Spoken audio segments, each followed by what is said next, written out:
ফুল দেখতে কত সুন্দর, ফুলের থেকে ফল হয়, সে ফল হওয়ার জন্য ফুলের পুংকেশর আর স্ত্রী কেশরের মিলন ঘটতে হয়। তো ফুল তো আর চলতে পারে না, এই মিলনটা কেমনে হবে? এই জন্য আল্লাহ পাকের রুচি দেখেন, আল্লাহ পাকের রহমত দেখেন, আল্লাহর কুদরত চিন্তা করুন। সুবহানাল্লাহ বিহামদিহি।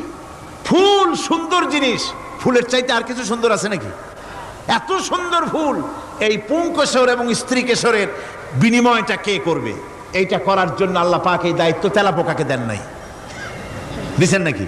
আলামিনের সৌন্দর্য বোধ কত বিরাট, কত মহান আল্লাহ পাক। ফুল যেমন সুন্দর, ওই সুন্দর ফুলের উপরে তেলাপোকা পড়লে ফুলের সৌন্দর্য নষ্ট হবে। এই জন্য আল্লাহ পাক ফুল যেমন সুন্দর, ওই পুংকেশর আর স্ত্রী কেশরের মিলন ঘটাবার জন্য রব্বুল আলামিন সুন্দর প্রজাপতির ব্যবস্থা করেছেন।